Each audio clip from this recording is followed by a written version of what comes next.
Assalamualaikum warahmatullahi wabarakatuh. Salam sejahtera bagi kita semua, salam dan bahagia. Kami dari kelompok 10 akan mempresentasikan hasil diskusi kelompok kami yang berjudul Pengendalian Biaya Anggaran. Sebelumnya, izinkan saya untuk memperkenalkan anggota kelompok saya terlebih dahulu. Yang pertama, ada Jihan Dwi Ismiati, kemudian yang kedua, ada Arif Fajar Sugiyarto, yang ketiga ada Tias Monika Sari, dan terakhir Rahma Ainul Mudah, saya sendiri. Langsung saja untuk materi yang pertama akan dibawakan oleh Jihan Dwi Ismiati. Kepada Mbak Jihan saya persilahkan. Baik, terima kasih. Untuk materi yang pertama merupakan perencanaan biaya overhead pabrik. Perencanaan yang baik harus diputuskan pada hubungan antara tingkat pengeluaran dengan manfaat yang diperoleh. Untuk mendapatkan manfaat tertentu, perusahaan tidak segan mengeluarkan biaya yang cukup besar. Contohnya, meningkatkan volume penjualan, perusahaan mengeluarkan riset dan pengembangan produk yang cukup besar. Manfaat dari kegiatan tersebut tentunya adalah terciptanya kuota penjualan yang besar.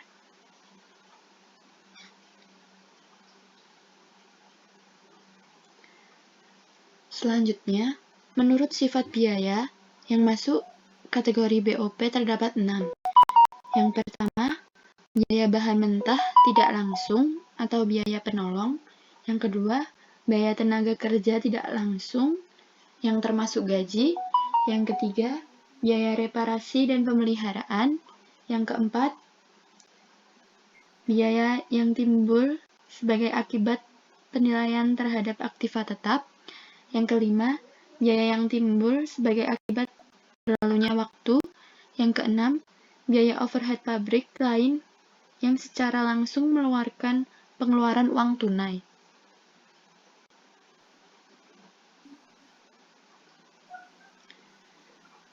Menurut perilakunya, dalam hubungan dengan perubahan volume produksi, BOP dibedakan menjadi 3. Yang pertama, biaya tetap, yaitu jumlahnya tidak berubah atau tetap pada berbagai tingkat produksi. Termasuk dalam biaya ini, misalnya biaya depresiasi gedung, mesin, kendaraan, gaji, pegawai, bagian produksi. Yang kedua, biaya variabel, yaitu biaya yang jumlahnya berubah sesuai dengan jumlah produksi pada satu periode. Termasuk ke dalam biaya ini, misalnya biaya bahan penolong. Lalu, yang ketiga, biaya semi variabel, yaitu biaya yang jumlahnya berubah tetapi tidak proporsional dengan perubahan jumlah produksi. Yang termasuk dalam biaya ini adalah biaya pemeliharaan dan biaya tenaga kerja tidak langsung.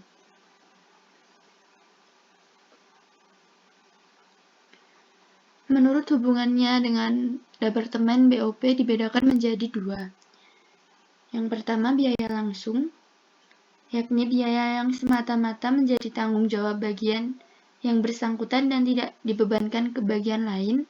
Yang kedua, biaya tidak langsung, biaya yang menjadi tanggung jawab beberapa bagian pada pabrik.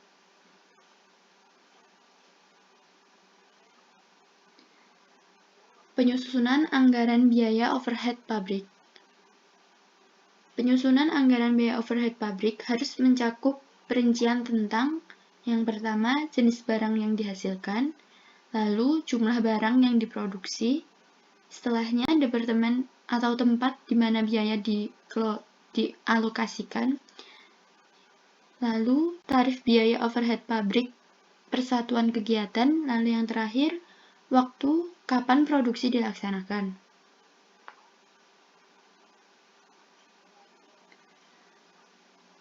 Pemakaian tingkat kegiatan sebagai dasar pemakaian BOP dibedakan menjadi 3. Dalam penyusunan anggaran BOP harus diperhatikan tingkat kegiatan atau kapasitas yang akan dipakai sebagai dasar penaksiran BOP.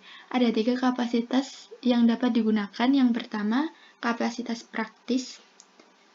Untuk menentukan besarnya kapasitas praktis dan kapasitas normal, terlebih dahulu harus ditentukan kapasitas teori. Kapasitas teori adalah kapasitas pabrik atau suatu departemen untuk menghasilkan produk pada kecepatan penuh tanpa berhenti selama jangka waktu tertentu. Kapasitas praktis adalah kapasitas teori didukung dengan kerugian-kerugian waktu yang tidak dapat dihindari karena hambatan-hambatan intern perusahaan. Yang kedua, kapasitas normal atau normal capacity merupakan kemampuan perusahaan untuk memproduksi dan menjual produknya dalam jangka panjang. Yang terakhir, kapasitas sesungguhnya yang diharapkan atau expected actual capacity merupakan kapasitas sesungguhnya yang diperkirakan akan dicapai dalam tahun yang akan datang. Jika anggaran BOP didasarkan pada kapasitas sesungguhnya yang diharapkan, maka berarti ramalan penjualan tahun yang akan datang dipakai sebagai dasar penutupan kapasitas. Sekian materi yang dapat saya sampaikan. Saya kembalikan pada moderator. Baik, terima kasih kepada Mbak Jihan atas pemaparan materinya. Untuk materi yang selanjutnya akan dibawakan oleh saya sendiri.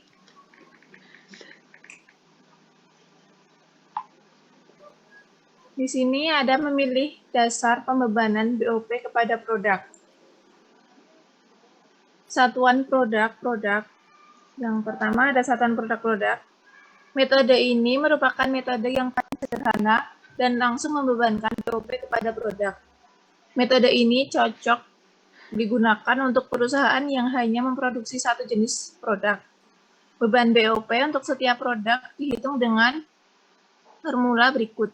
BOP persatuan sama dengan taksiran BOP ditambah taksiran jumlah satuan produk. Yang kedua, ada biaya bahan baku.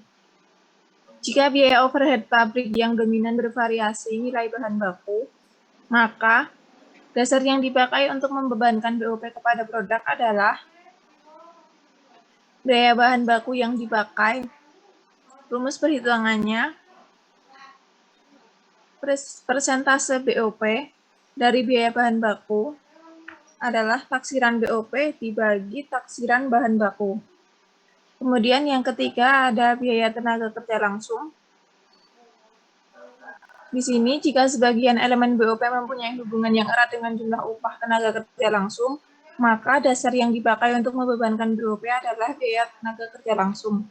Rumusnya sebagai berikut. BOP tenaga kerja langsung sama dengan taksiran BOP ditambah taksiran BOP dibagi taksiran biaya tenaga kerja langsung. Kemudian yang keempat, ada jam tenaga kerja langsung. Apabila BOP mempunyai hubungan erat dengan waktu untuk membuat produk, maka dasar yang dipakai untuk membebankan adalah jam tenaga kerja langsung. Rumusnya, BOP sama dengan taksiran BOP dibagi taksiran jam tenaga kerja langsung. Kemudian yang terakhir, di sini ada jam mesin. Apabila biaya overhead pabrik bervariasi dengan waktu penggunaan mesin, maka dasar yang dipakai untuk membebankannya adalah jam mesin. Rumusnya, BOP per jam kerja mesin sama dengan taksiran BOP dibagi taksiran per jam mesin.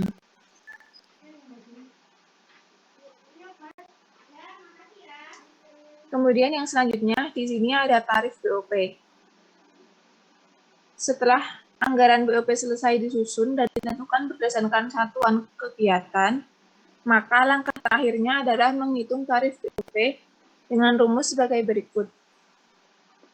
Tarif BOP dihitung dengan jumlah BOP dianggarkan dibagi tingkat kegiatan. Untuk presentasi selanjutnya akan dibawakan oleh Mas Arief Fajar Sugiarto. Mas Arief, saya persilahkan.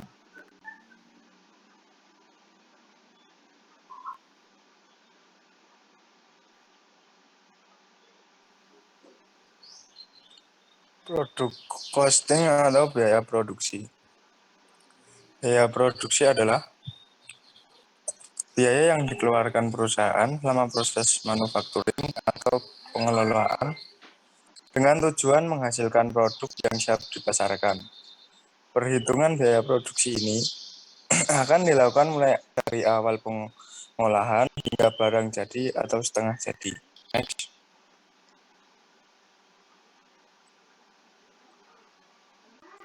Selanjutnya ada jenis-jenis biaya produksi. Secara umum, ada 3 jenis biaya produksi dalam pencatatan akuntansi perusahaan. Yang pertama ada biaya bahan baku. Biaya bahan baku atau direct material adalah biaya yang dikeluarkan perusahaan untuk membeli dan mengolah bahan baku hingga menjadi barang jadi. Sebagai contoh, perusahaan garmen. Perusahaan mengeluarkan biaya untuk pembelian bahan baku berupa kain untuk kemudian diolah menjadi barang jadi. Semua biaya itulah yang ada biaya tenaga kerja. Biaya tenaga kerja adalah biaya yang dikeluarkan perusahaan untuk membayar upah tenaga kerja. Biaya ini juga biasa disebut direct labor.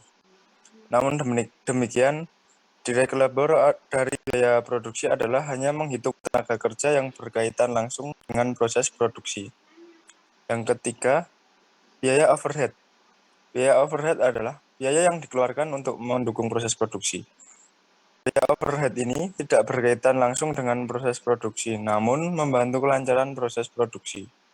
Beberapa contoh biaya overhead dalam biaya produksi adalah dalam biaya pembelian alat tulis kantor, biaya tenaga keamanan, biaya listrik, biaya sewa, dan sebagainya. Next.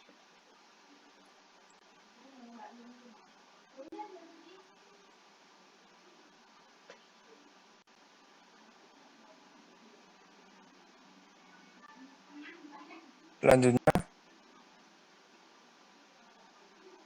cara menghitung biaya produksi. Biaya produksi didasarkan pada jumlah pekerjaan dalam proses yang diselesaikan. Pekerjaan dalam proses ini termasuk biaya bahan langsung yang dimasukkan ke dalam produksi, ditambah tenaga kerja langsung dan overhead. Persamaan standar untuk menghitung harga pokok produk langkahnya adalah sebagai berikut. Yang pertama, barang-barang manufaktur dalam proses pada tanggal mulai. Yang kedua, ditambah biaya langsung, biaya bahan tambah tenaga kerja. Yang ketiga, ditambah overhead produksi. Dan yang terakhir, kurangi barang yang sedang berlangsung pada tanggal akhir perhitungan. Sekian pemaparan materi dari saya. Waktu saya kembalikan ke moderator. Baik, terima kasih kepada Mas Arief atas pemaparan materinya. Untuk pemaparan materi selanjutnya akan dibawa kepada Mbak Tia, saya persilahkan.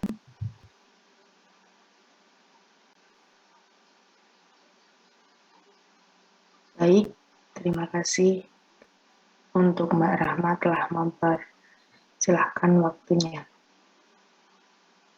Di sini saya akan menyampaikan tentang laporan laba rugi. Apa itu laporan laba rugi? Laporan laba rugi adalah suatu laporan keuangan yang di dalamnya menjelaskan tentang kinerja keuangan suatu entitas bisnis dalam satu periode akuntansi. Di dalam laporan ini terdapat informasi ringkas mengenai jumlah biaya-biaya yang dikeluarkan untuk operasional suatu perusahaan serta laba yang didapatkan selama perusahaan tersebut beroperasi.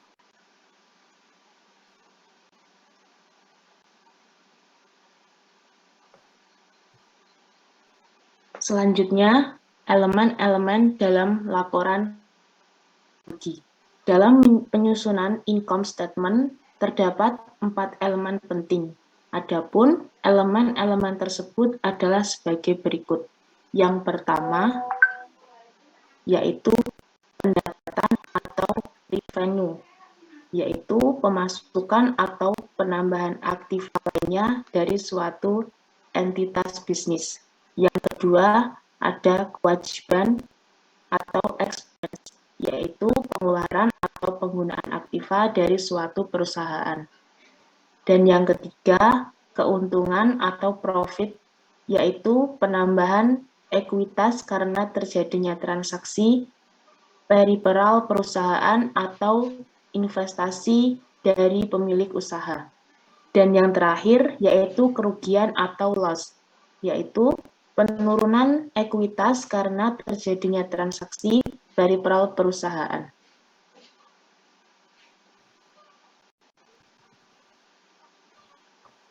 Selanjutnya, ada bentuk laporan laba rugi. Bentuk laporan laba rugi di sini dibagi menjadi dua, yaitu single step dan multiple step. Yang pertama yaitu single step. Beberapa pengaturan dalam penyajian laporan single step income statement ada 4.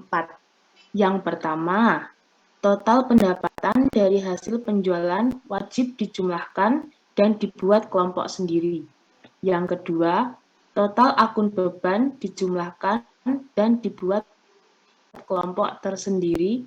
Yang ketiga, total pendapatan wajib dikurangi dengan total beban. Dan yang keempat, selisih dari pendapatan dan beban adalah keuntungan atau rugi perusahaan.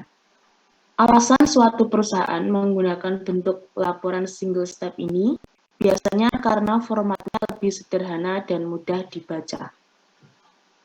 Selanjutnya yaitu multiple step. Berikut adalah peraturan dalam penyajian laporan multiple step income statement. Yang pertama, pada akun pendapatan harus dibedakan antara pendapatan bisnis dan pendapatan di luar bisnis.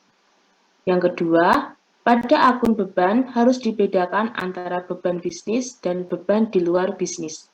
Yang ketiga, akun pendapatan dan beban bisnis berada pada bagian awal laporan, sedangkan pendapatan dan beban di luar usaha berada pada bagian selanjutnya. Dan yang keempat, inti dari laporan multiple step income statement ini adalah pengelompokan akun beban dan pendapatan secara terpisah. Laporan multiple step income statement ini memisahkan transaksi operasi dan transaksi non-operasi. Selain itu, terdapat perbandingan biaya dan beban terhadap pendapatan yang terkait.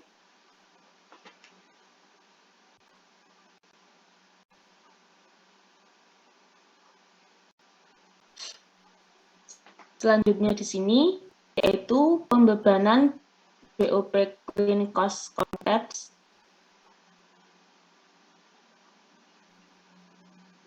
Dalam pembebanan BOP Clean Cost Concepts di sini dibedakan menjadi dua metode. Yang pertama, metode alokasi langsung atau direct allocation method. Dalam metode ini, BOP Departemen Jasa dialokasikan ke tiap-tiap departemen produksi yang menempatinya. Dan yang kedua, metode alokasi bertahap atau step method. Metode ini digunakan apabila jasa yang dihasilkan Departemen Jasa.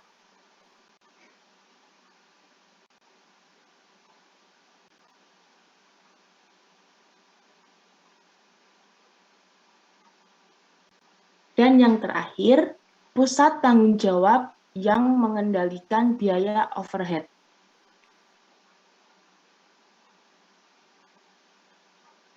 Pusat tanggung jawab yang mengendalikan biaya overhead dibedakan menjadi dua, yaitu Departemen Produksi dan Departemen Jasa. Departemen Produksi adalah departemen yang melibatkan langsung dalam mengelola produksi dengan mengubah bentuk, potongan, sifat bahan yang dikerjakan, ataupun dengan cara merakit suku cadang menjadi satu barang jadi. Dan yang kedua, Departemen Jasa adalah memberikan jasa yang secara tidak langsung membentuk pengelolaan produk tanpa mengadakan perubahan dalam potongan, bentuk maupun sifat bahan yang diolah menjadi barang jadi. Terima kasih, saya kembalikan kepada moderator. Baik, terima kasih kepada Mbak Tias atas pemaparan materinya. Demikian kami sudah cukup untuk pemaparan materi dari kelompok kami. Terima kasih atas perhatiannya. Presentasi ini masih belum maksimal, maka dari itu kami dari kelompok 10 memohon maaf atas kesalahan yang kami lakukan. Terima kasih sekali lagi. Wassalamualaikum warahmatullahi wabarakatuh.